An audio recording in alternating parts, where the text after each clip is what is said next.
दोस्तों नमस्कार। मैं अनुज एक बार फिर आप सभी का स्वागत करता हूं शिवालिक ऑनलाइन क्लासेस में। दोस्तों आज इस वीडियो में सामान्य ज्ञान के कुछ और बेहद ज़रूरी सवालों को हम आपसे डिस्कस करेंगे, तो आप आखिर तक वीडियो में हमारे साथ बने रहिए। तो चलिए दोस्तों, आज पहला सवाल देखते हैं आज का। और आज का पहला सवाल है, भारत में संविधान कब लागू हुआ? ऑप्शन ए 15 अगस्त 1947, ऑप्शन बी 26 नवंबर 1949, ऑप्शन सी 26 जनवरी 1950, ऑप्शन डी 9 दिसंबर 1946। और इस सवाल का जो सही जवाब है वो है ऑप्शन सी 26 जनवरी 1950 को भारत संविधान लागू हुआ। दोस्तों अब यदि आपसे सवाल किया होता कि भारत का संविधान कब बना या कब अंगीकृत या फिर अधिनियमित किया गया, तो भारत का संविधान जो बना है दोस्तों वो बना है 26 नवंबर 1949 को, लेकिन इसे लागू किया गया 26 जनवरी 1950 को। अब आप कमेंट बॉक्स में मुझे ये बताइए कि 26 जनवरी को ही क्यों भारत का संविधान लागू किया गया। चलिए कुछ और सवालों को यहाँ पे हम डिस्कस करते हैं। दोस्तों यदि आपसे सवाल किया होता कि भारत का जो संविधान है, भारत का संविधान बनने में कितना समय लगा, तो भारत का संविधान बनने में लगभग 3 साल लगे, यानी कि 2 वर्ष 11 महीने और 18 दिन जो है भारत के संविधान को बनाने में लगे। अब आपसे सवाल किया होता कि भारत में संविधान सभा का गठन कब किया गया, तो संविधान सभा का जो गठन दोस्तों 1946 में किया गया। और भारत में संविधान सभा की जो पहली बैठक हुई, पहली जो मीटिंग होती है वो 9 दिसंबर 1946 को भारत में संविधान सभा की पहली बैठक हुई। आपको सवाल किया जा सकता है कि भारत में संविधान सभा के सलाहकार तो कौन थे? संविधान सभा के जो सलाहकार थे दोस्तों उनका नाम है BN राव। जो है ये संविधान सभा के सलाहकार थे। इन्हीं की सलाह पर प्रारूप समिति का गठन किया गया। प्रारूप समिति यानी कि जो ड्राफ्टिंग कमेटी है उसका गठन BN राव के सुझाव पर ही किया गया। आपसे सवाल किया जा सकता है दोस्तों कि भारत में संविधान सभा के गठन का विचार सबसे पहले किसने रखा, तो संविधान सभा के गठन का जो विचार सबसे पहले 1934 में MN रॉय ने रखा है। MN रॉय, ये MN रॉय जो है ये कम्युनिस्ट पार्टी ऑफ इंडिया के फाउंडिंग मेंबर में से एक है। MN Roy communist party of India यानी कि CPI 1925 में इस पार्टी की स्थापना हुई है। ध्यान रखें दोस्तों, यदि आपसे सवाल किया जाए CPI और ब्रैकेट में लिखा जाए M, तो CPIM का जो गठन हुआ है वो 1964 में हुआ। 1964 में CPI से ही CPM अलग पार्टी बनी थी, अलग नेशनल पार्टी बनी थी। M मतलब मार्क्सिस्ट। तो ये सवाल आपसे किए जा सकते हैं। अब भारत का जो संविधान बना जो दोस्तों और जिसे लागू किया गया 26 जनवरी 1950 को, जब ये संविधान बना तो उस समय इसमें 395 यानी कि 395 अनुच्छेद थे, 395 आर्टिकल्स थे, 8 अनुसूचियां थी। 8 जो है इसमें अनुसूचियां थी, यानी कि जो शेड्यूल जो है इसमें 8 शेड्यूल्स थे, लेकिन अब अनुसूचियां हो गई हैं 12।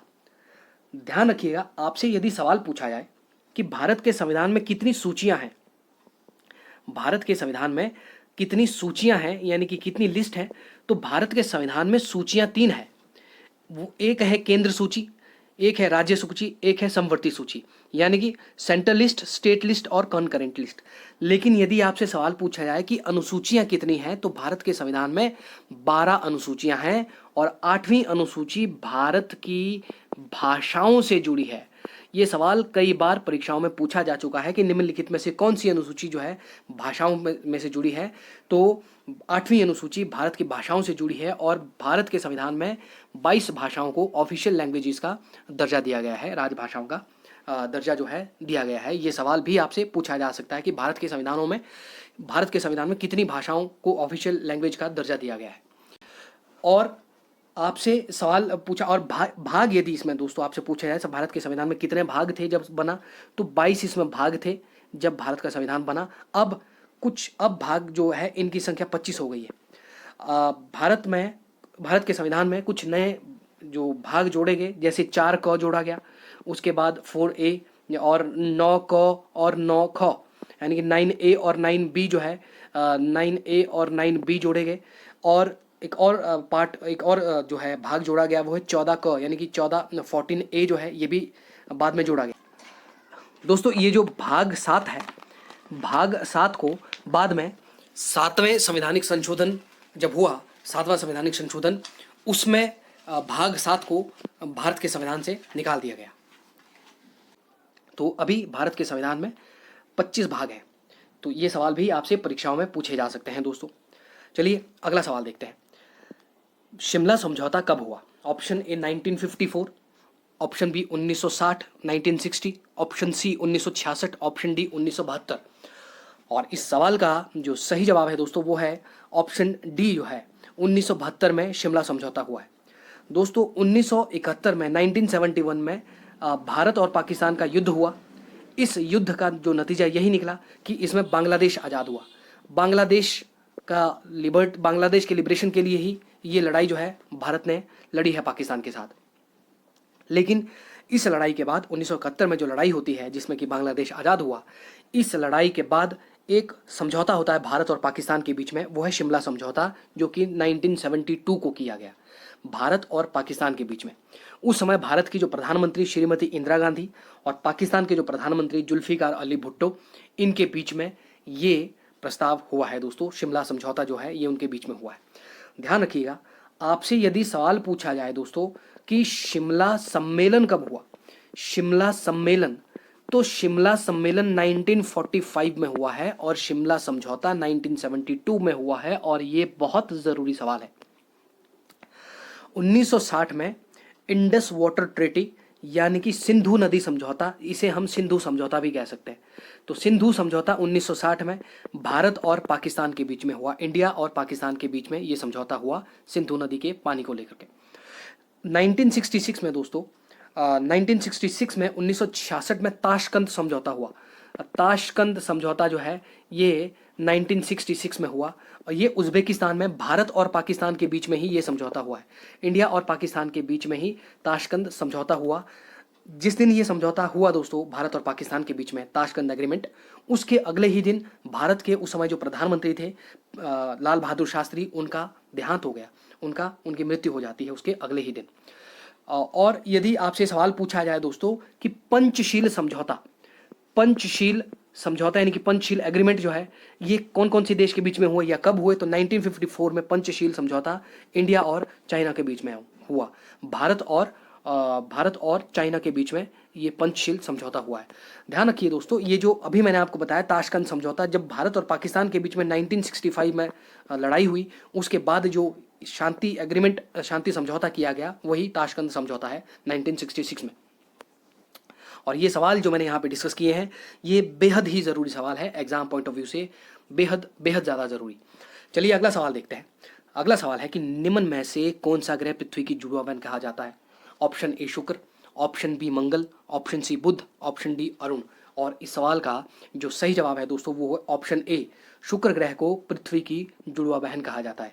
ऐसा इसे इसलिए कहा जाता है क्योंकि शुक्र ग्रह जो है ये आकार और संरचना में पृथ्वी के लगभग बराबर ही है, पृथ्वी के जैसा ही ये दिखता है, इसीलिए पृथ्वी की जुड़वा बहन इसे कहा जाता है।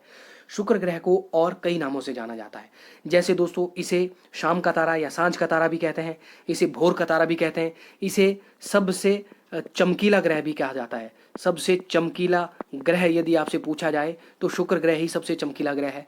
शुक्र ग्रह दोस्तों सबसे गर्म ग्रह है।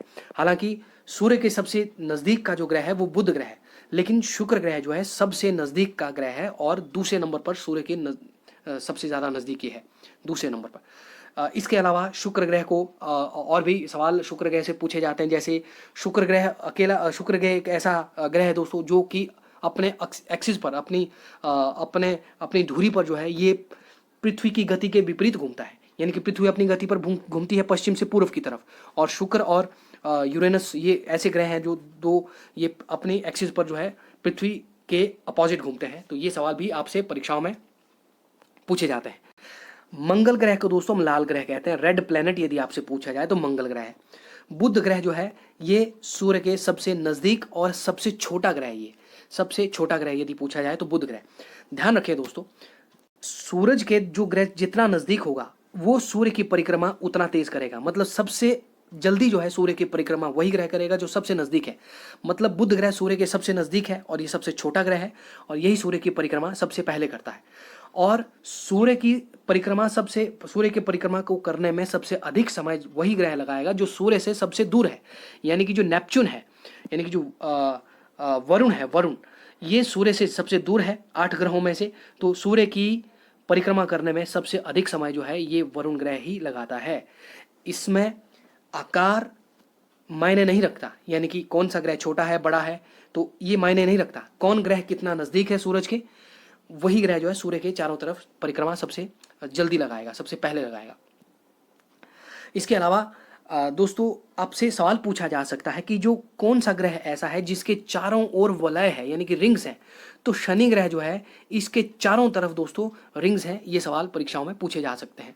और ये जो शनि ग्रह है, शनि ग्रह सबसे हल्का ग्रह है, सबसे लाइटेस्ट प्लेनेट यदि आपसे पूछा जाए तो वो शनि ग्रह है। सबसे बड़ा ग्रह यदि पूछा जाए तो बृहस्पति, यानी कि जो जुपिटर है, बृहस्पति, तो ये ग्रह जो है सबसे बड़ा ग्रह है दोस्तों। ये सवाल भी परीक्षाओं में आपसे पूछे जा सकते हैं। पृथ्वी को नीला ग्रह कहते हैं दोस्तों, ये भी आपको मालूम होगा। चलिए अच्छा, यहाँ पे आपको कुछ और भी सवाल पूछे जा सकते हैं। आपको सवाल पूछा जा सकता है दोस्तों, ग्रहों तथा उपग्रहों में क्या फ़र्क है, ग्रहों, उपग्रहों या फिर तारों में क्या फ़र्क है, ये सवाल आपको पूछे जा सकते हैं। तो ध्यान रखिए, तारों का खुद का प्रकाश होता है, तारे जो है अपना प्रकाश खुद बनाते हैं। मतलब तारों के प्रकाश का जो स्रोत है दोस्तों वो नाभिकीय संलयन यानी कि न्यूक्लियर फ्यूजन का जो प्रोसेस है वो तारों के प्रकाश का स्रोत है। लेकिन ग्रह है और ये जो उपग्रह है, ये जो प्लैनेट्स और जो सैटेलाइट हैं, इनका स्वयं का खुद का ग्रह नहीं, खुद का प्रकाश नहीं होता, ये सूर्य के प्रकाश से ही चमकते हैं। और ये जो ग्रह है दोस्तों ये सूर्य के चारों तरफ परिक्रमा करते हैं, लेकिन ये जो उपग्रह है ये ग्रहों के चारों तरफ परिक्रमा करते हैं। यहाँ से भी आपको कई सवाल पूछे जाते हैं एग्जाम में। चलिए अगला सवाल देखते हैं। अगला सवाल है कि सार्क या फिर दक्षेश देशों का मुख्यालय कहाँ पर है। Option A Dhaka, option B Kathmandu, option C New Delhi, option D Manila. और इस सवाल का जो सही जवाब है दोस्तों वो है ऑप्शन बी काठमांडू में सार्क का मुख्यालय है। काठमांडू नेपाल की राजधानी है, ढाका बांग्लादेश की राजधानी है, नई दिल्ली भारत की राजधानी है और मनीला जो है फिलीपींस की राजधानी है दोस्तों। फिलीपींस की जो राजधानी है वो मनीला है और फिलीपींस मनीला में है। मनीला में एशियन डेवलपमेंट बैंक यानी कि एशियाई विकास बैंक का मुख्यालय जो है मनीला में है। ये भी परीक्षाओं में कई बार सवाल पूछा जा चुका है। इसके अलावा आपसे सवाल पूछा जा सकता है कि सार्क की फुल फॉर्म आपको पूछी जा सकती है। तो south Asian association of regional corporation, ये सार्क की फुल फॉर्म है। आपको पूछा जा सकता है कि सार्क में कितने देश हैं, तो सार्क में 8 देश हैं। और ये जो 8 देश हैं दोस्तों ये है अफगानिस्तान है, बांग्लादेश है, भूटान है, भारत है और इसके अलावा मालदीव है, नेपाल है, पाकिस्तान है और श्रीलंका है। ये सभी देश जो हैं ये सार्क संगठन में ये सभी देश हैं। आपको यहाँ से परीक्षाओं में कई बार सवाल पूछे जा सकते हैं। इसके अलावा दोस्तों भारत या भारत के जो पड़ोसी राज्य हैं उनकी राजधानी आपको मालूम होनी चाहिए और वो वहाँ पे जो करेंसी यूज़ होती है वो आपको मालूम होनी चाहिए कि वो कौन सी करेंसी यानी कि कौन से देश की मुद्रा कौन सी है। जैसे आपको सवाल पूछ लिया बांग्लादेश की मुद्रा कौन सी है, तो बांग्लादेश की मुद्रा जो है टका है, टका। ये आपको इस तरह से सवाल पूछे जाते हैं। जैसे आपसे जापान की मुद्रा पूछ लिया दोस्तों, जापान की राजधानी टोक्यो है और जापान की जो मुद्रा है वो है येन, YEN। येन जो है जापान की मुद्रा है और युआन जो है दोस्तों, युआन चीन की मुद्रा है। इस तरह से आपको सवाल पूछे जाते हैं एग्जाम में। चलिए अगला सवाल देखते हैं। अगला सवाल है कि निम्न में से पंडित रविशंकर का नाम किस यंत्र से जुड़ा है। Option A shehnai, option B बांसुरी, option C tabla, option D sitar. और इस सवाल का सही जवाब है ऑप्शन डी सितार। जो है सितार पंडित रविशंकर से जुड़ा हुआ नाम है, यानी कि पंडित रविशंकर जो इंस्ट्रूमेंट बजाते थे तो वो है सितार। इसी तरह से आपको सवाल पूछा जाए कि शहनाई से कौन संबंधित है, एग्जाम में जो ये सवाल भी कई बार पूछे जा चुके हैं। तो बिस्मिल्लाह खान दोस्तों, उस्ताद बिस्मिल्लाह खान जो है, बिस्मिल्लाह खान ये शहनाई से जुड़े हैं। हरि प्रसाद चौरसिया जो है ये बांसुरी से जुड़े हैं। तबला से जुड़े हैं दोस्तों उस्ताद जाकिर हुसैन जो है ये तबला वादक है। ध्यान रखिए दोस्तों, ये उस्ताद जाकिर हुसैन है, एक डॉक्टर जाकिर हुसैन है, वो भारत के पहले मुस्लिम राष्ट्रपति हैं। ये दोनों अलग हस्तियां हैं, तो इन बातों का आप ध्यान रखें। आपसे सवाल पूछा जाए, यदि जैसे आपको सवाल पूछा जा सकता है कि संतूर से कौन सा नाम जुड़ा है, तो शिव कुमार शर्मा जो है, शिव कुमार शर्मा जो है ये संतूर से जुड़ा है। आपसे सवाल पूछा जा सकता है सरोद से कौन जुड़े हैं, तो Amjad Ali Khan, very very important, Amjad Ali Khan जो है ये नाम सरोद से जुड़ा हुआ है। यहाँ से ये सवाल परीक्षाओं में कई बार पूछे जा चुके हैं। अगला सवाल है, मैरी कॉम निम्न में से कौन से खेल से जुड़ी है? ऑप्शन ए मुक्केबाजी, ऑप्शन बी टेनिस, कुश्ती, ऑप्शन बी कुश्ती, option C tennis, option D badminton. और इस सवाल का जो सही जवाब है दोस्तों वो है ऑप्शन ए, मैरी कॉम का जो नाम है वो मुक्केबाजी से जुड़ा हुआ है। 6 बार जो है ये वर्ल्ड चैंपियन रह चुकी है मुक्केबाजी में। तो very very important, Mary Kom को हम मणिपुरी गर्ल भी कहते हैं। मणिपुरी गर्ल जो है ये मैरी कॉम का ही नाम है दोस्तों। इसके अलावा जो मैरी कॉम जो है ये अभी राज्यसभा से सांसद भी हैं। आपको इस तरह से दोस्तों कई खिलाड़ियों के नाम पूछे जाते हैं और वो पूछा जाता है कि कौन से खेल से हैं। कभी कभी सवाल यूँ भी पूछा जाता है कि ये कौन से राज्य से संबंध रखते हैं। तो लेकिन आमतौर पर जो सवाल पूछा जाता है वो यही पूछा जाता है कि कौन सा खेल ये खेलते हैं। जैसे जो विजेंद्र सिंह है, ये भी विजेंद्र सिंह ये भी मुक्केबाजी से जुड़ा हुआ एक नाम है, हरियाणा के बहुत बड़े मुक्केबाज है। कुश्ती से कई खिलाड़ी जुड़े हैं दोस्तों, जैसे योगेश्वर दत्त आपसे पूछ लिया दोस्तों, सुशील कुमार, योगेश्वर दत्त, गीता फोगाट, बबीता फोगाट या फिर विनेश फोगाट। ये जो नाम है विनेश फोगाट, गीता फोगाट, बबीता फोगाट, ये कुश्ती से जुड़े हुए नाम हैं। इसके अलावा दोस्तों साक्षी मलिक ये भी कुश्ती से ही जुड़ा हुआ नाम है। दोस्तों यहाँ पर मैंने जितने खिलाड़ियों के नाम लिए ये सारे के सारे खिलाड़ी जो हैं हरियाणा राज्य से संबंध रखते हैं। टेनिस से जो नाम जुड़े हैं, बड़े बड़े जो नाम टेनिस से जुड़े हैं, जैसे सानिया मिर्ज़ा हो गया, जैसे लिएंडर पेस हो गया, महेश भूपति हो गया, ये नाम जो है ये टेनिस से जुड़े हुए हैं। बैडमिंटन से जो नाम जुड़े हैं दोस्तों, साइना नेहवाल जो है ये खिलाड़ी भी हरियाणा से ही हैं। यानी कि हरियाणा ने इस देश को बहुत सारे खिलाड़ी दिए हैं। साइना नेहवाल बैडमिंटन से जुड़ी हुई हैं। पीवी सिंधु हैदराबाद से हैं, PV Sindhu very very important, और ये बैडमिंटन से जुड़ी हुई हैं। और बैडमिंटन से एक और खिलाड़ी जुड़े हैं, उनका नाम है श्रीकांत किदाम्बी जो है, किदाम्बी ये नाम भी बैडमिंटन से जुड़ा है। और इन तीनों खिलाड़ियों के जो कोच जो है दोस्तों वो उनका नाम है गोपीचंद जो है, गोपीचंद, ये इन तीनों खिलाड़ियों के कोच रह चुके हैं। तो ये सवाल भी आपको परीक्षाओं में पूछे जाते हैं। इसके अलावा कुछ और खिलाड़ी जो है, जैसे आपको सवाल पूछ लिया दोस्तों हिमा दास जो है ये कौन से खेल से जुड़ी हैं, तो ये एथलीट है हिमा दास। इसके अलावा दूती चंद ये भी एथलीट है, दूती चंद जो है ये भी एथलीट है दोस्तों। इन सवालों का आप ध्यान रखिए, दूती चंद है ये। तो ये परीक्षाओं में कई बार ये सवाल पूछे जा चुके हैं या आने वाली परीक्षाओं में ये सवाल आपसे पूछे जा सकते हैं। कुछ और भी खिलाड़ी हैं, आप इसीलिए मैं आपको कहता हूँ कि आप रूटीन बेसिस पे न्यूज़पेपर देखिए। तकरीबन 20 से 25 मिनट या 30 मिनट जो है, आप यदि समय नहीं लगाते हो तो कम से कम 20-25 मिनट जो है आप न्यूज़पेपर ज़रूर देखें। अगला सवाल देखते हैं। अगला सवाल है दोस्तों, राज्यसभा में राष्ट्रपति कितने लोगों को मनोनीत करता है? Option A 2, option B 12, option C 14, option D 16। और इस सवाल का सही जवाब है ऑप्शन बी, 12 लोगों को राष्ट्रपति राज्यसभा में मनोनीत करता है। ध्यान रखें, अब आपसे सवाल पूछा जाए कि ये जो राष्ट्रपति 12 लोगों को मनोनीत करता है ये कौन से क्षेत्र से जुड़े हैं, तो ये कला के क्षेत्र में, कला हो गया, साहित्य हो गया या विज्ञान हो गया, इन क्षेत्रों में निपुण होने चाहिए। या फिर लोक कल्याण से भी ये लोग जुड़े हो सकते हैं। कला, साहित्य, विज्ञान और लोक कल्याण से ये लोग जुड़े हो सकते हैं, इनमें निपुण होने चाहिए। अब राष्ट्रपति जो है लोकसभा में 2 लोगों को मनोनीत करता है। लोकसभा में राष्ट्रपति 2 लोगों को मनोनीत करता है और ये आंग्ल भारतीय होंगे, एंग्लो इंडियन जो है ये लोग होंगे। यदि आपसे सवाल पूछा जाए दोस्तों, ये सवाल यदि ऐसे पूछा जा सकता है कि राष्ट्रपति संसद में कितने लोगों को मनोनीत करता है, उस समय आपका जो जवाब होगा वो होगा 14, क्योंकि 12 राज्यसभा से और 2 लोकसभा से, तो कुल संसद जो राष्ट्रपति के द्वारा मनोनीत किए जाते हैं वो 14 होंगे। तो ये सवाल आपको इस तरह से पूछे जा सकते हैं दोस्तों। जैसे जो संसद है दोस्तों, संसद के 2 सदन हैं। एक जो सदन है उसे हम कहते हैं राज्यसभा, दूसरा जो सदन है दोस्तों इसको लोकसभा कहते हैं। इनमें आपको मूलभूत डिफरेंसेस आपको पता होने चाहिए। जैसे जो राज्यसभा है दोस्तों, ये उच्च सदन भी इसे कहते हैं, उच्च सदन या फिर ऊपरी सदन, या फिर लोकसभा को हम निम्न सदन या फिर निचला सदन भी कहते हैं। राज्यसभा जो दोस्तों, राज्यसभा संसद का स्थायी सदन है, संसद का स्थायी सदन है, मतलब कि ये कभी भंग नहीं होता। लेकिन लोकसभा जो है ये भंग की जा सकती है, ये आपको सवाल पूछे जा सकते हैं। राज्यसभा का जो कार्यकाल है ये अनंत होगा, ये कभी क्योंकि भंग नहीं होगी तो इसका कार्यकाल अनंत है। लेकिन लोकसभा का कार्यकाल 5 वर्ष का होता है, लोकसभा का कार्यकाल 5 वर्ष का होता है। 5 वर्ष बाद जो है ये दोबारा चुनी जाती है।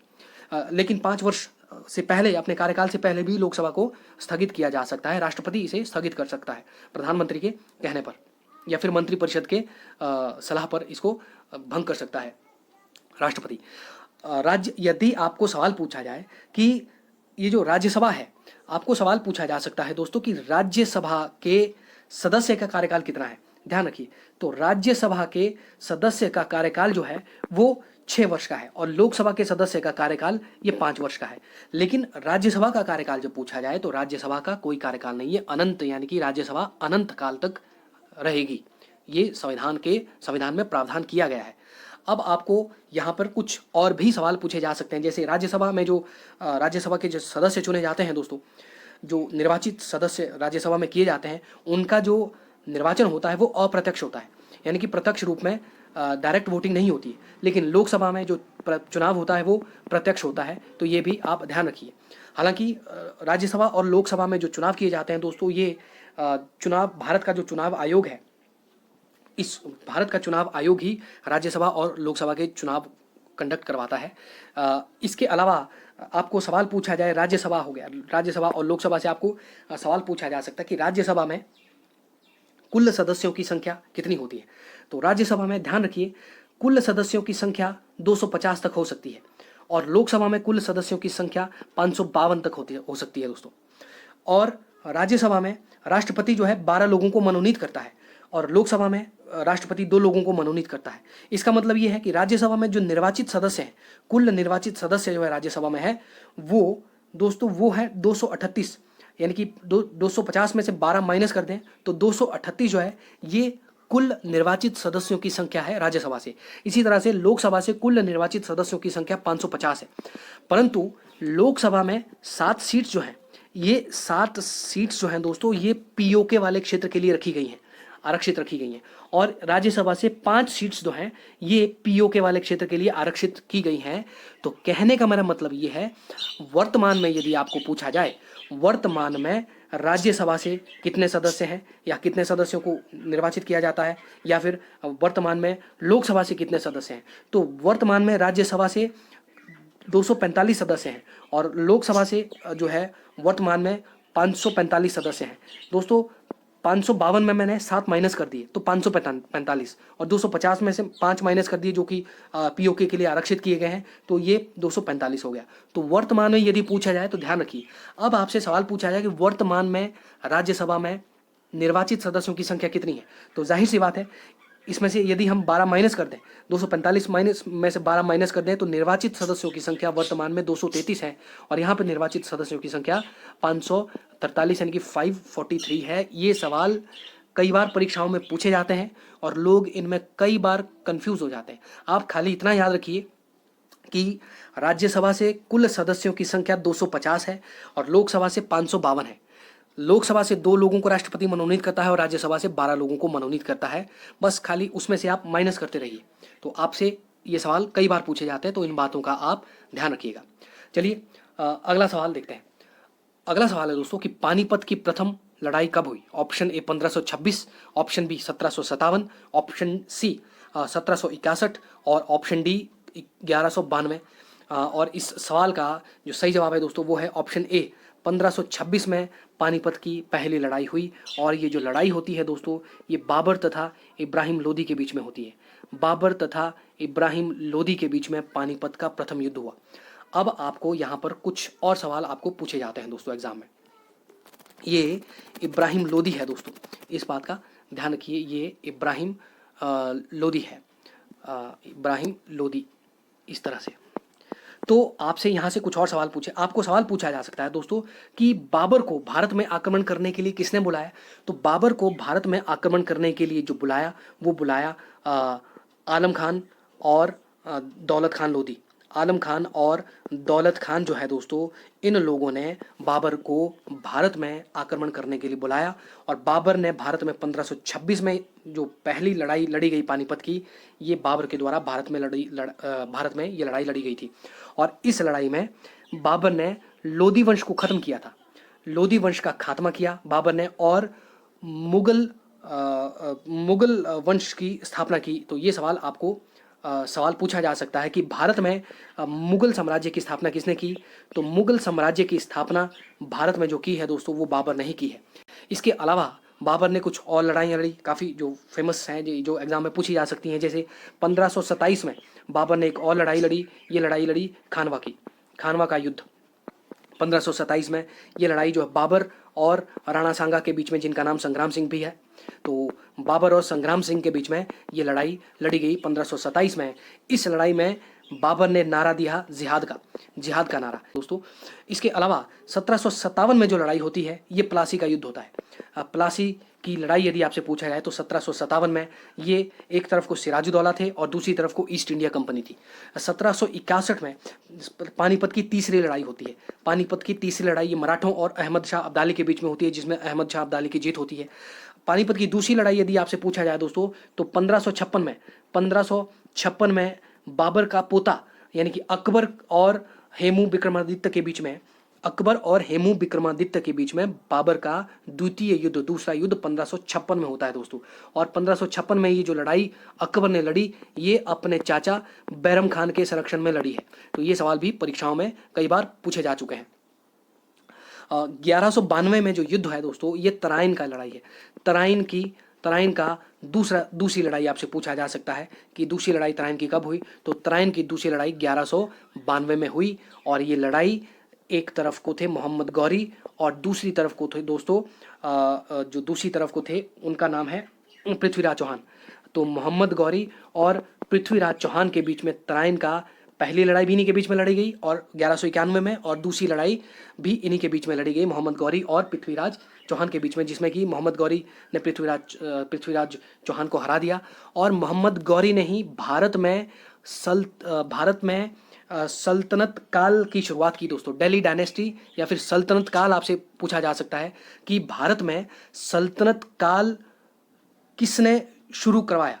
तो सल्तनत काल की जो नींव भारत में रखी गई वो गौरी के द्वारा रखी गई और सल्तनत काल 1206 से लेकर के 1526 तक जो है, 1526 तक ये चला सल्तनत काल दोस्तों। और इसकी जो स्थापना मोहम्मद गौरी ने अपने एक दास के द्वारा करवाई गई थी। तो सल्तनत काल में 5 वर्ष हुए कुल। जो पहला वंश सल्तनत काल में हुआ उसका नाम था गुलाम वंश। इसी तरह से गुलाम वंश हो गया, गुलाम वंश, खिलजी वंश, तुगलक वंश, सैयद वंश और लोधी वंश। सल्तनत काल का आखिरी जो वंश था वो लोधी वंश था, जिसका अंत बाबर ने 1526 पानीपत के पहले युद्ध में किया दोस्तों। ये सवाल एग्जाम पॉइंट ऑफ व्यू से बेहद ज़्यादा ज़रूरी है। चलिए अगला सवाल डिस्कस करते हैं। भारत का प्रथम परमाणु केंद्र कहां पर स्थापित किया गया? Option A Rawat Bhata, option B Tarapur, option C Kudankulam, option D Kaiga. और इस सवाल का जो सही जवाब है वो है ऑप्शन बी, तारापुर में भारत का पहला परमाणु केंद्र है। पहला परमाणु केंद्र भारत का तारापुर में है। इसके अलावा ये सभी दोस्तों भारत में परमाणु केंद्र हैं, जैसे रावत भाटा राजस्थान में है, कुंडलकुलम जो है ये तमिलनाडु में है। इसके अलावा जो कैगा जो है ये कर्नाटक में है, कैगा एटॉमिक रिसर्च सेंटर। तो ये सवाल भी आपसे परीक्षाओं में पूछे जा सकते हैं। अगला सवाल है कि दिलवाड़ा का मंदिर निम्न में से कहाँ है? Option A mount Abu Rajasthan, option B Madurai Tamil Nadu, option C Bhubaneswar Orissa और ऑप्शन डी बीजापुर कर्नाटक। तो इस सवाल का जो सही जवाब है दोस्तों वो है ऑप्शन ए, दिलवाड़ा के जो मंदिर है वो माउंट आबू की पहाड़ियों पर है राजस्थान में। आपसे सवाल पूछा जाता है ये दिलवाड़ा के जो मंदिर है वो कौन से धर्म से जुड़े हैं? तो ध्यान रखिए मुख्य रूप में ये जैन धर्म से संबंधित है, जैन धर्म से संबंधित है दोस्तों दिलवाड़ा के मंदिर। ये सवाल परीक्षाओं में पूछे जाते हैं। और आपको कभी कभी सवाल पूछा जा सकता है कि दिलवाड़ा के जो मंदिर है ये किस संगमरमर से बने हैं या किस मार्बल का इस्तेमाल दिलवाड़ा के मंदिरों को बनाने के लिए किया गया है? तो वाइट मार्बल यानी कि सफ़ेद मार्बल का इस्तेमाल किया गया है। इसके अलावा कुछ और मंदिर हैं, जैसे मदुरई में जो है दोस्तों मीनाक्षी मंदिर है। मदुरई में मीनाक्षी मंदिर अगेन वेरी इंपॉर्टेंट। इसके अलावा भुवनेश्वर में दोस्तों लिंगराज मंदिर है उड़ीसा में। हालांकि उड़ीसा में जैसे उड़ीसा उड़ीसा के में कोणार्क मंदिर है, कोणार्क सन टेम्पल। बीजापुर कर्नाटक में दोस्तों आपको पूछा जा सकता है, बीजापुर कर्नाटक में गोल गुंबद है। गोल गुंबद जो है ये बीजापुर कर्नाटक में है। तो ये सवाल आपसे इस तरह से परीक्षाओं में पूछे जाते हैं। तो दोस्तों आज के लिए बस इतना ही। ये वीडियो पूरा देखने के लिए आपका बहुत बहुत शुक्रिया। आप हमारे चैनल को सब्सक्राइब करके हमसे जुड़ सकते हैं। यदि आपको ये वीडियो पसंद आया हो तो आप इसे लाइक करें, कमेंट करें, शेयर करें। अधिक से अधिक स्टूडेंट्स तक जो एग्ज़ाम की प्रिपरेशन कर रहे हैं कॉम्पिटिटिव एग्ज़ाम्स की, उन लोगों तक हमारा ये वीडियो पहुंचाएं दोस्तों। आप यूं ही हमसे जुड़े रहें।